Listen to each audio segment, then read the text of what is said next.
How to practice at home. Hello, my friend. Good to see you. How are you? Great. So listen, today I am going to give you lots of ideas about how to practice speaking English when you are alone at home. Home Alone sounds like a film. Are you ready?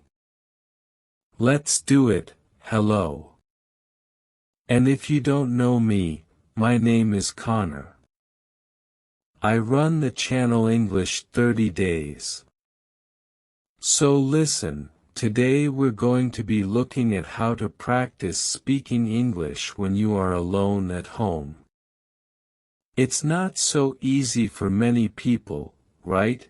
Maybe there are no groups locally where you can go and chat and speak English, and maybe you're not ready to go on Skype and try to find some random English person to chat with somebody you don't know. That can be quite hard, especially if you're a little bit shy like me. So what I want to do today is share with you lots of ideas about how you can practice speaking when you're on your own at home, alone, right? Good. Now, if you do know me, you may be thinking, what's that strange orange block over there, that wasn't there before? True, and this is my meditating mat. Sometimes I sit and meditate on it, sometimes I don't. I'm just tidying at the moment, so I couldn't find a place to put it, so right now it's over there. Okay, the truth about speaking is that yes, you can watch videos, you can watch films, you can listen to podcasts, all of that is great, but at some point, you need to start speaking. And you can speak on your own, but also later you'll need to start interacting and practicing speaking with people, but that's not always easy to do. And so right now, today, I'm going to focus on some really practical, simple activities you can do when you're on your own at home to start practicing speaking. The first technique is called Speak into the Mirror. And this is really useful, but it's really simple, right? It's easy because you can do this first thing in the morning when you're brushing your teeth, or, well, you can't speak and brush your teeth, but just before you brush your teeth and in the evening before going to bed when you wash your face. What do you mean you don't wash your face in the evening? Why not? My mother always told me, make sure you wash your face, clean behind your ears, wash your neck, scrub your neck. Yeah, wash your face before you go to bed. It takes all the dust and pollution off your face, apparently. Anyway, that's a great time that you can do it. And this is good because the key to learning and preparing for I is habit, right? And if you can attach your learning to an existing habit, like brushing your teeth or washing your face, then it makes it much easier. Now, I used to do this when I was learning Chinese, and in the morning after brushing my teeth, I would just have a few sentences talking about what I'm going to do today in the future. Right? Speaking Chinese, today, I'm going to go to the park. I need to go to the supermarket. I'm going to buy some vegetables. I'm meeting Jack at 6:00 that I might go to the home. All in the future. Brilliant. And then at the end of the day, you can talk about what you did or what you have done, right? Today I went to the park. I played football. I went shopping. In the end, I've done a lot. It has been a good day, right? Past tense, present perfect as well. So you can see it's actually great to practice different tenses. It's a bit like writing your diary at the end of the day, right? Which is also a great way to practice writing, but this is speaking in front of the mirror. It's nice, it's reflective learning in many ways. Okay, moving on. The next one I call collocation fun. Right, collocations are words that are often used together, right? Like we talk about heavy rain. Heavy rain in English, we don't say big rain. Today there's big rain, no. There is heavy rain. So these are collocations. Collocation fun is where we're going to practice speaking using a very common teaching method, really based on the task-based approach to teaching, and it's based on prepare, practice, present tense. So we'll be preparing the words, the collocations, practicing sentences, and then presenting a whole talk. Okay, now the reason I suggest doing this in front of the mirror is that actually there are great benefits of talking to a mirror, right? First of all, mirrors don't answer back like young children or wives. But apart from that, right, when you're speaking in the mirror, you can look at your mouth and you can see the kind of movements that you're making, which is great, right? It's useful for pronunciation. You can also check your body language.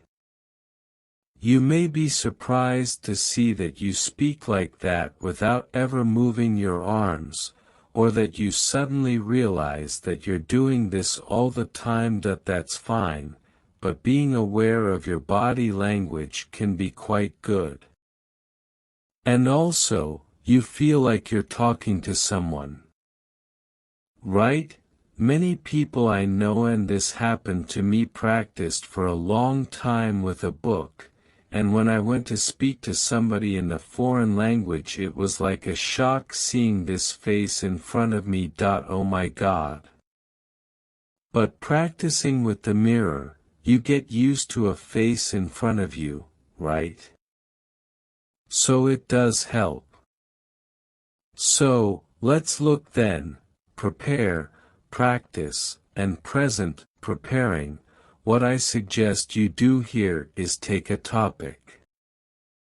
A recent topic we were studying in the live lessons was science, right? And then get some collocations. You can use your coursebook if you want, you can get onto the internet. You can go to my channel and watch other content like How to Learn English, My Struggle to Learn English, and others, etc. This one's called English 30 Days, and in here, right, you have got free video lessons. You can go through the free video lessons, and there is a recent one on how to learn English, so you can just listen, right? Download the video. Yeah, we want to download that and then find in there all the collocations. Look, you've got the notes here, and here you've got collocations, you've got idioms, you've got loads of stuff. What I would do is I would take maybe 6 or 7 collocations or idioms, like exact science, it's not rocket science, to be on the same wavelength, and that's the preparation, right? That's step 1. Step 2 is in front of the mirror, just make a sentence with it. Right? Exact science, well, parenting, bringing up children is not an exact science, cooking is not an exact science. Frying an egg. It's not rocket science, it's actually quite easy. Right? And then I'm just practicing sentences here. Cooking is not an exact science. Frying an egg. It's not rocket science, it's actually quite easy. Right? And then I'm just practicing sentences here, and then, in the end, after practice, present. I take one of the old part 2 questions around science, maybe something like, describe an area of science you're interested in, and then start to talk about it for maybe a minute and try, if possible, to use some of these phrases and sentences. Right? So you may say something like this, describe an area of science you're interested in. Well, okay, I guess an area I'm interested in actually is cooking, and I know it's not an exact science, but I guess it's a branch of science, a branch of food science, maybe. Right? And I am interested in the science behind cooking. I think it's very interesting.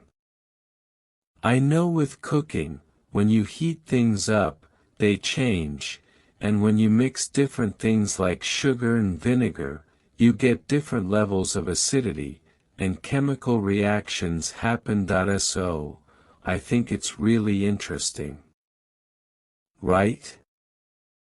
I think chefs and scientists are really on the same wavelength because they're trying to experiment, discover new things, whether it's cooking or new dishes, things like that. I know cooking isn't rocket science, but I am interested in how it works, and so yes, although it's not a hard science, I think it's an interesting area of science for me.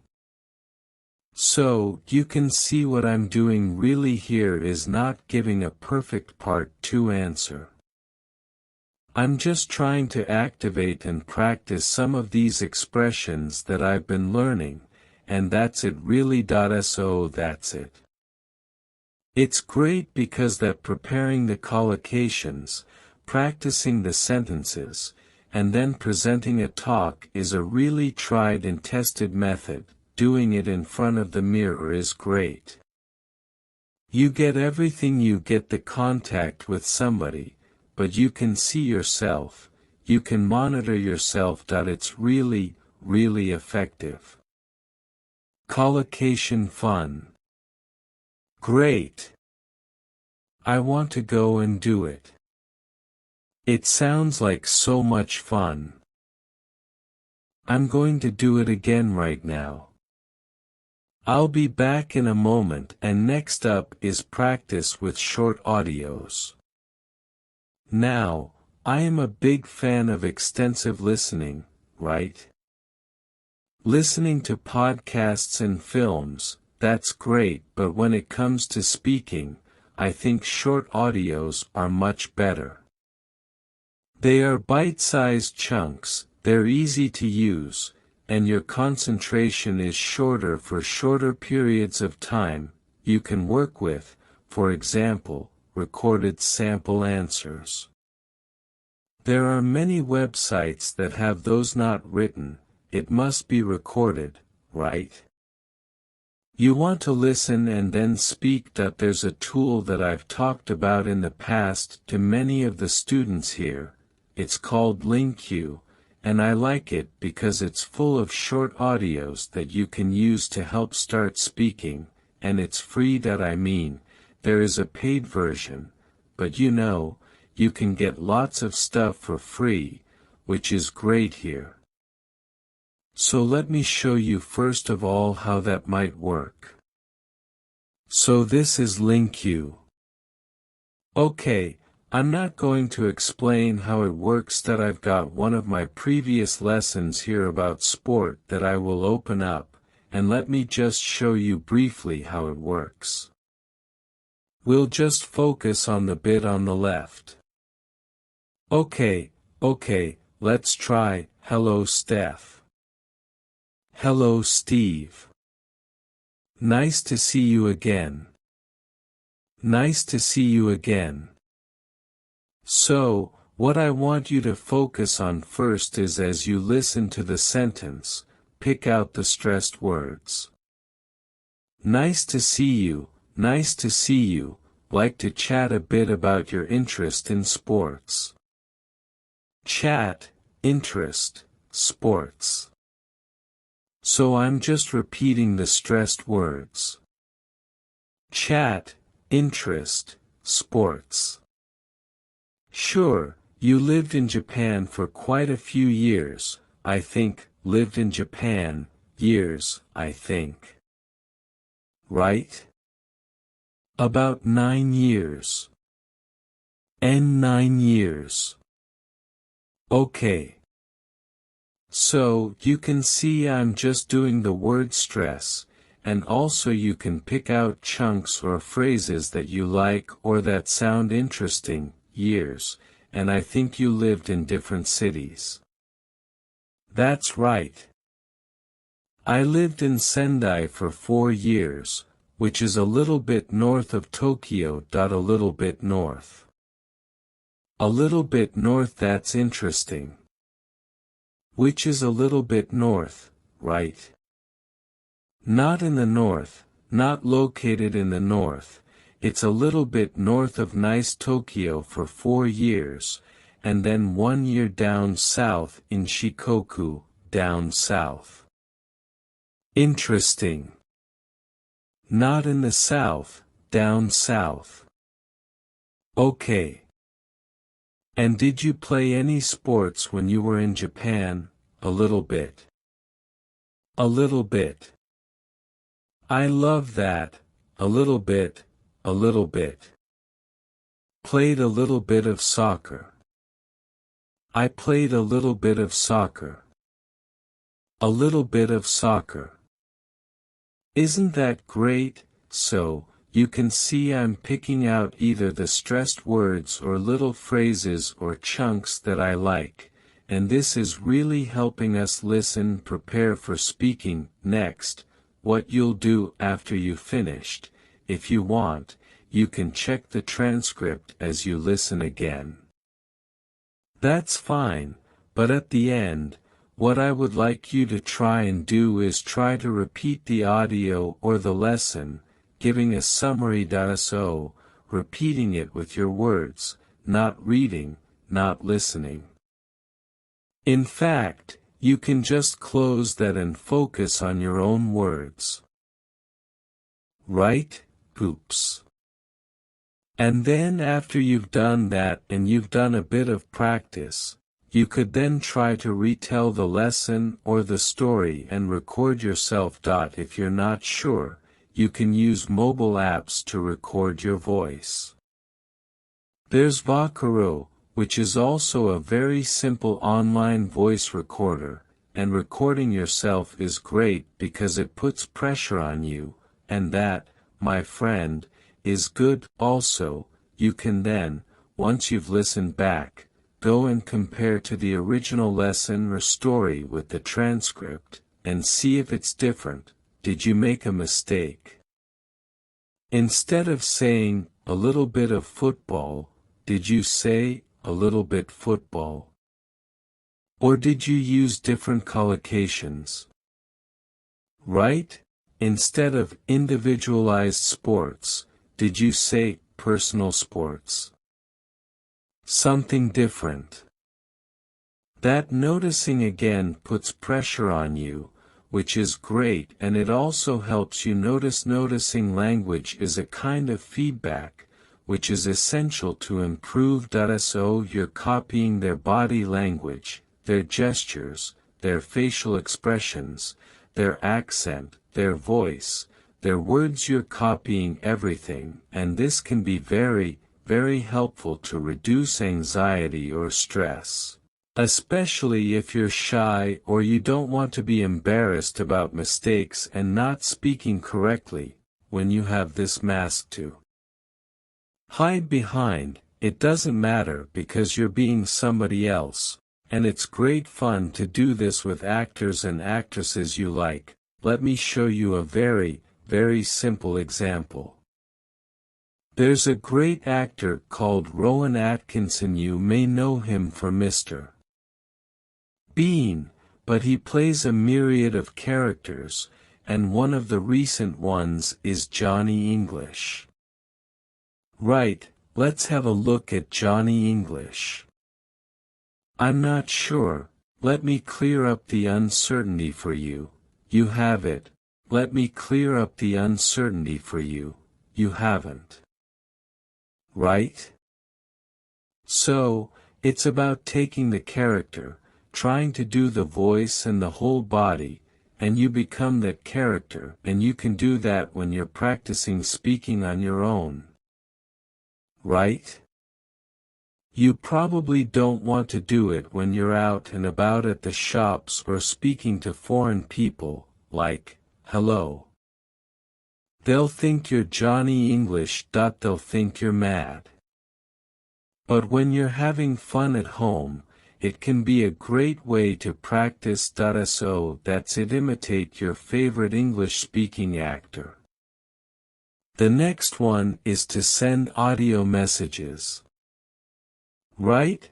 Now, when you're using, if you're using Facebook, WhatsApp, or other social medias that have a chat facility, often we send text messages. You probably send them in your own language, but you could think about sending them in English. Right? And go a step further. Send an audio message rather than a written message, because that will be practicing your English. Okay, you can do this if you have some friends who maybe speak English, or family members. You can have a bit of fun with them, practicing sending messages to each other in English or any other language. Right? I mean, we do this sometimes. It can be quite fun to do. And the great thing about sending audio messages is it's not like a live phone conversation where the pressure is there. You have time to prepare, to think about what you're going to say, to record it, and if you don't like it, delete it and record it again, but it doesn't have to be perfect, right? It's just about practice, not perfection. Practice. So, sending audio messages is a great way to do it. Next up, imitate the English foreigner. Now, I'm sure most people can imagine or know how English people speak your language, right? If you've got tourists, or you've met people from other countries who speak your language, how do the English people speak your language? Right, take that sound, that accent, and start to use it. So, for example, let's imagine I'm Spanish, right? And I'm thinking, so, how do English people speak Spanish? Right? They don't speak perfectly. They speak with an English accent. Right? So the Spanish person would try and speak Spanish with the English accent, right? And then switch to English, but keep that accent. Hello, how are you? I'm fine, thank you. Can you hear that? The same pronunciation and accent is easy to switch, and suddenly my English sounds English. It sounds great, right? That's it. I'm doing an example with Spanish, but you could do it with any other language. Right? Think how English people speak your language with that accent, and then switch to English, keeping that British accent or English accent or American accent. It really can be quite useful and fun to boot. Great, now, the next idea is shadowing.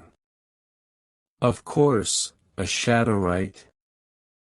If the sun is shining down on the floor behind you, you have a shape the same as you, right? Dark. That's your shadow. The sun leaves a shadow, you leave a shadow. And to shadow someone is to follow somebody. So, if I shadow you, it means I'm following you. Sometimes, detectives will shadow suspicious people, right? Now, in language, when we shadow somebody, it can be just to repeat them, but you're very close behind them, right? Remember, wherever you go, your shadow follows, very closely. So here, the thing to do is to find a short audio and to listen for maybe a minute, and to repeat almost on top of the voice, but maybe a fraction of a second behind them. So you're just behind them, but you are really following them, very, very closely. Do not wait for the sentence to finish and then repeat. This is different. This is being really close behind them.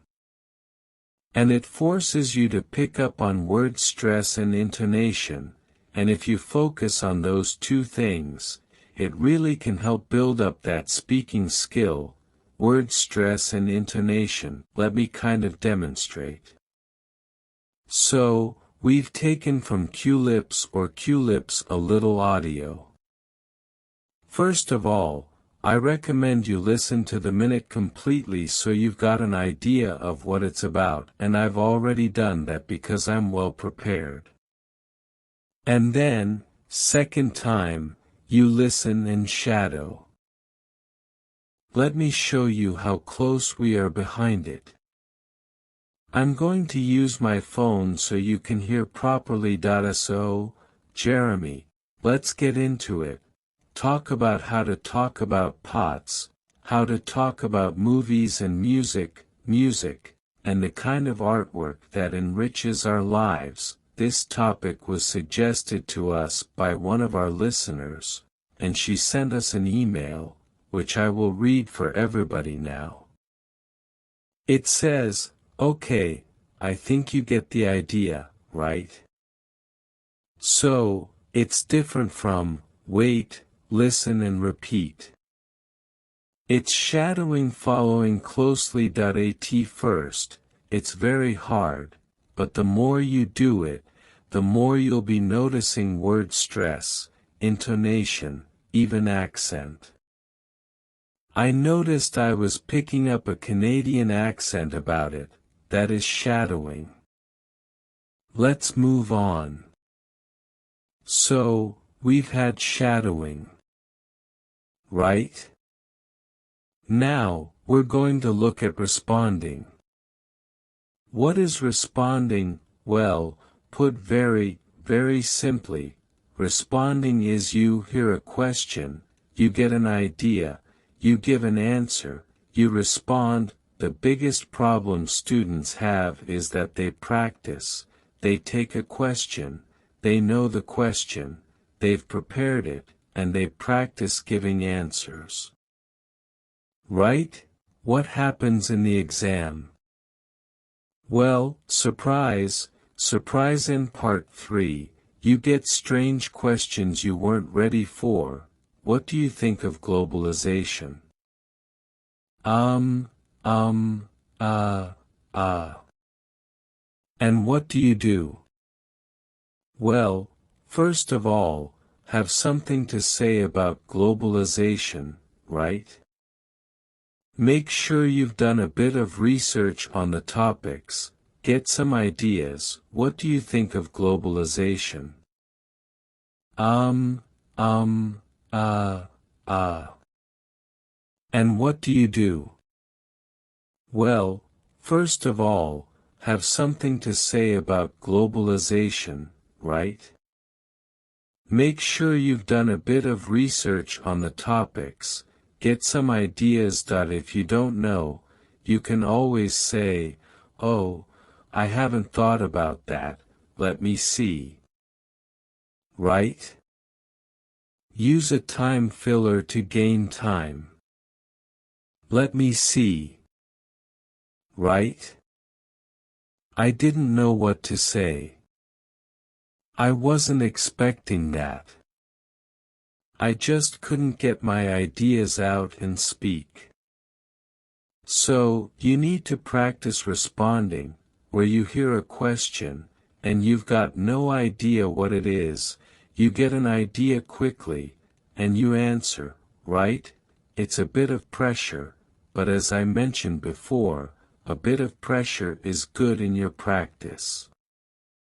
Now, you can do this if you have a speaking partner really effectively, right? So, what you do is, one of you says, I'm going to bring into our next session 5 questions, and you don't know what they are, and the other person does the same. You come into your session and ask each other these surprise questions. It's a shock at first, but it's like anything, it's like going down to the gym. You just practice this, and you build up the skill. If you haven't got a speaking partner, you can do a bit of practice on my YouTube channel, right? If you know my YouTube channel, right, English Spoken Stories, hidden away in the playlists, go on the playlists. There's lots here that you've probably never seen, and at the very bottom, you'll see 2 episodes which are very useful for you, right? And then, the next question, let me just play it for you. And you'll see. Let's press shuffle, and it plays automatically. Do you like your hometown? Oh, that's a good question. Do I like my hometown? Yeah, I think my hometown, Manchester, which is up in the north of England, is a very attractive place. There's lots here that you've probably never seen, and at the very bottom, you'll see 2 episodes which are very useful for you, right? There's lots of restaurants and shops. It does attract quite a few tourists as well, and they often come in to see the industrial landscape or the football pitches. We have a famous football team called Manchester United. And Manchester, do tourists like to visit your hometown? Yeah, there are quite a lot of tourists who come to visit my hometown. So you see what's happening, right? It's just automatically asking me the next question, and I practice responding because I don't know what the questions are because it's shuffle random. So, you can practice that. You can also make your own, right? Set up your own YouTube channel. Don't worry about people finding it. They rarely do, and you just put some questions up with a gap for the answer and then shuffle, and Bob's your uncle. Fantastic, that's it. The next suggestion is to describe what you are doing. And I know a lot of teachers suggest this as a way of thinking in English, right? So, when you're out and about, maybe in the park, and you're seeing different things, you describe what you see. Now, I suggest you start with words, right? So, there you are, out and about in the park, and you see, oh, bicycle, person, path, trees, bag, woman, phone, and you're using words, right? And then, as you're walking around the park, you make collocations, little chunks of language, riding a bike, a long path, a cluster of trees, the woman glued to her phone, picnic, having a picnic, maybe, right? And then you go on to make sentences. Okay, this is a bit like that we mentioned earlier, the prepare practice present. So, you're going from words to collocations to sentences. right? Oh, there's a man strolling in the park. There's a woman riding a bike. And also, there are lots of trees. There's a woman glued to her phone and she looks like she's about to have a picnic. And you go on and on and on, right? Great. You can do it in any context. You can do it at home, or when you're out at the shops, wherever. Now, you may think and you may say, yeah, but Ariel, you can't go around the streets talking to yourself. People think you're mad. Well, yes and no. Right? Nowadays, put these on, right? Nowadays, people walk around and they're on the phone and they're like, hello. Yeah, John, yeah, I'm in the park, actually. Yeah, it's lovely. There's a man strolling over there. There's a woman riding a bicycle. Yeah, I'm good. How are you? Right? That's perfectly normal to be talking to yourself in the streets, right? Hello, yes, there's a man walking along a path. There's a woman riding a bicycle.